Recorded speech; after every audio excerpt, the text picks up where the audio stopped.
My assertion in this video is that certain incontrovertible evidence puts the controversy surrounding a near catastrophe in the 1980 film The Final Countdown to bed. While I did not have a tour as a test pilot, I did serve tours both as a Navy advanced jet flight instructor and as an air combat maneuvering instructor in VF-171 Detachment Key West. Yes, coincidentally, I was on my tour in Key West during shooting of The Final Countdown in 1979 and 1980. Let me first show a clip and commentary of the controversial maneuver executed in the film, borrowed from Ward Carroll's The Truth About the Final Countdown. The Tomcat going pretty slow. The choreography here is tricky. Now this sequence is infamous, let's say. The pilot Fox claims that he did not depart the airplane, but you can see him throw up the spoilers here at the end. I don't know. To my eye, that looks like an unplanned maneuver. Split S, very low, buries the nose, recovers full burner, right spoiler all the way up. I don't know. I'll give him the benefit of the doubt, but that doesn't look like a planned maneuver to me. The smoking gun in this incident is density altitude, an often ignored effect that significantly impacts an aircraft's flight characteristics in an environment of lower altitude and its associated higher air temperature and high relative humidity over a warm body of water. Under these conditions, the inertia of an aircraft increases since true airspeed is considerably higher than indicated airspeed. My assertion is that no maneuver by a 60,000-pound Tomcat is manageable with precision such that the reported 100-foot recovery altitude can be claimed as intentional. Only good luck and the grace of God intervened. To the pilot's credit, he appears to have applied a perfectly wings-level recovery, which avoided catastrophe. Additionally, clever film editing, the scene was cut before the Tomcat's full afterburner exhaust threw up a rooster tail from the seawaters.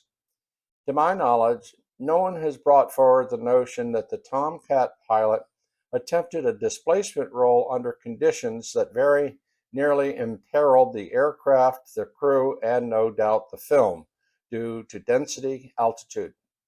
I'll welcome your comments regarding my assertion. Now to switch gears to less technical and more entertaining matters.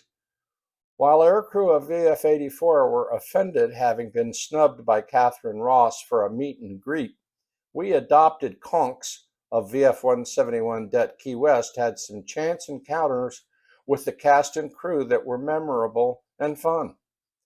One Friday evening, fellow instructor Denk and I struck out on the town with our respective wives to a popular Cuban restaurant, La Lechonera. We struck up a conversation with the next table, a couple of guys from Wardrobe on the film. They allowed, as Martin Sheen would be joining them shortly, and almost on cue, he arrived. Martin, as he preferred to be called, was an affable, regular guy. In this bygone era of sharing, we were happy to allow him a taste of our entrees so he could make an informed decision. The evening was fun and cordial, and Martin covered our dinner tab. What a guy! After dinner, we all rallied to the Casa Marina Hotel, where many of the cast were staying. Michelle Lee, at the time married to James Ferrantino, absent, was gaga over us naval aviators, and we played it to the hilt. Ron O'Neill, most notably of the blaxploitation film genre, was cast as XO of the Nimitz. Nimitz was present, cordial, and inquisitive. No, Catherine Ross was not present. Apparently, as reported by Ward Carroll on his outstanding YouTube channel, the crew of VF-84 flashed a card to the camera. F you, Catherine Ross, we didn't want to meet you anyway. To my mind, this act of hubris only confirms Catherine's choice to avoid a group of aviators that at best could be described as déclassé. The Navy was fortunate that these manners were not leaked to the public, lest a positive publicity coup for the carrier aviation be turned into that of a pariah.